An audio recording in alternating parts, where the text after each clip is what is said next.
안녕하세요. 뭐 항상 그랬지만 오늘도 제 사적인 이야기를 하려고 해요. 제가 이혼했다가 다시 결혼했다고 예전에 말씀드렸어요. 그때 이혼했을 당시는 호흡 곤란이 올 정도로 힘들었는데 지나고 보니 저의 12가지 재앙을 깨부시는 언약의 여정이었어요. 저의 인생의 큰 사건이라고 할 수 있는 것이 사업도 망하고 이혼하고 하니 말씀 듣는데 귀가 닫히는 느낌이 들더라고요. 하나님이 나를 버렸구나 싶어. 그 이후로 교회를 4년 정도 전혀 안 갔어요.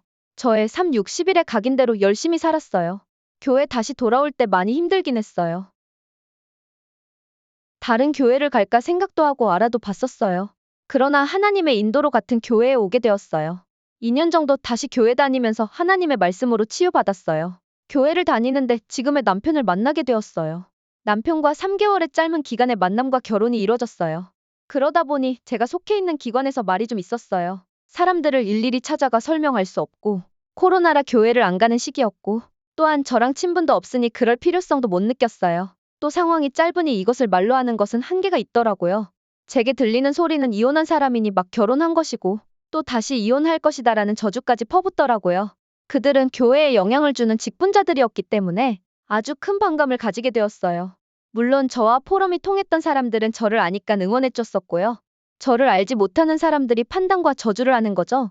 처음엔 24시 미워했다가 시간이 지나면서 교회에서 기관이 달라지니 안 보게 되면서 제 가정생활도 복음으로 평안해지면서 잊혀진지 알았지만 그들의 이름이 나오거나 얼굴을 보게 되면 너무너무 싫고 바로 부정적으로 저도 그들의 미래의 저주를 퍼붓는 저를 봤어요. 지금도 말하는 것에도 많은 상처가 묻어 있어요. 사람에게까지 들키지 않지만 하나님 앞에서는 그런 감정 들면 불편하잖아요. 임마누엘 일부에서 목사님께 상담한 사람들처럼 계속 만나게 되는 부모님이나 부부는 아니니까 스스로 아무렇지 않다고 생각하고 나는 미워하는 사람 없고 나는 좋은 사람이야 이렇게 생각하고 있다가 그 사람들 이름만 나와도 제가 상처가 건드려져서 부정적인 마음 상태가 되더라고요. 이 부분을 하나님께 가져가면서 질문한 부분이 그 사람들은 결혼도 해본 적 없으면서 결혼에 대한 왈가왈부하는 말이니 들을 필요 없다. 자신의 틀에 안 맞고 자기의 창세기 3장 6장 11장에 안 맞으니 비난을 하는 것이다. 심리학에서 말하는 그 사람들의 우리 부부를 향한 부정적인 감정은 그 사람들의 것이다. 이것들이 진짜 답이 되나? 질문했어요. 요새 류 목사님 메시지에서 나오는 법률 스님 같은 답이죠. 하나님의 자녀인 나에 대한 답은 그것은 아닌 것 같은데 싶었어요. 그러고 하나님께서 이번 주 강단 핵심 구역 공과가 생각나게 하시더라고요. 강단에서는 영적 본질에 집중하는 지혜라고 말씀해 주셨고 핵심에서는 랩넌트들에게 문제가 있을 때 상처를 닫아놓고 그냥 괜찮다라고 하면 괜찮은 것처럼 보일 수 있지만 아니라고 하셨어요. 그러니 이 부분에 내가 먼저 답이 있어 증인으로 서야 된다는 마음을 주셨어요. 또 구역공과에서는 인간이 한계가 있는데 한계 있는 곳에서 계속 끊임없이 답을 찾는 것은 아니라고 하셨어요.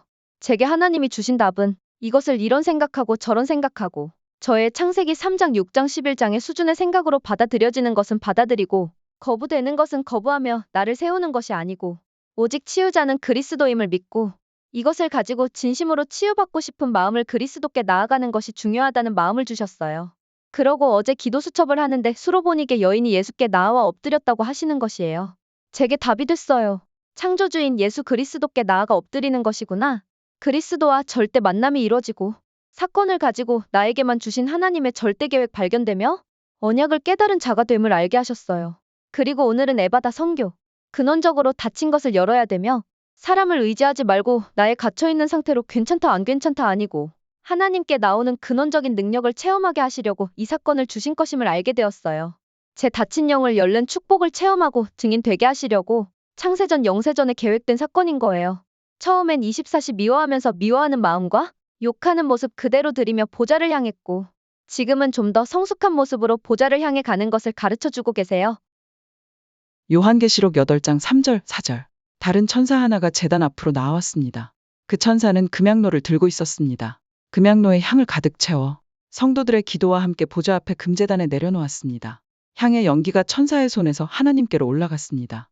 이 향과 함께 성도들의 기도도 하나님 앞으로 올라갔습니다. 말씀을 성취하고 계세요. 응답의 여정인 것이죠. 그리고 저는 상처 생각이 나게 하시면 성삼위 하나님께 나아가고 안 나게 하시면 일상을 보내면서 그리스도 삼중직 기도에 집중해요. 말씀의 영향을 받고 말씀 성취 속에 살고 있다는 것은 최고 축복이에요.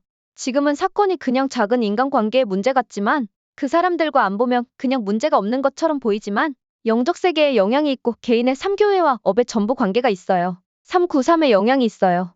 제게 부정적인 마음으로 계속 살지 않고 나를 위해 방주 만들라고 말씀하신 것처럼 제게 그리스도의 방주를 만드시고 저를 살리시는 하나님께 감사드려요. 사탄의 함정, 사탄의 틀, 사탄의 올무에 빠져 있는 저를 치유하시고 하나님의 계획인 저는 알지 못하고 상상하지 못할 보좌의 축복의 미래의 문을 열게 하신 하나님께 감사합니다. 여러분들도 그리스도께 나아가 엎드리는 것이 응답이 되길 그리스도 이름으로 기도합니다. 빠잉!